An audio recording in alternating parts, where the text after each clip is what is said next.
And Native people are very much contemporary.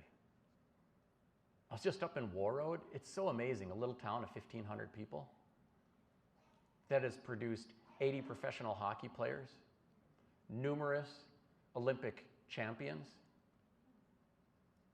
You know, it's incredible for a little town of 1,500 people, which was a native village then and today, enveloped by everybody else. But they're still there.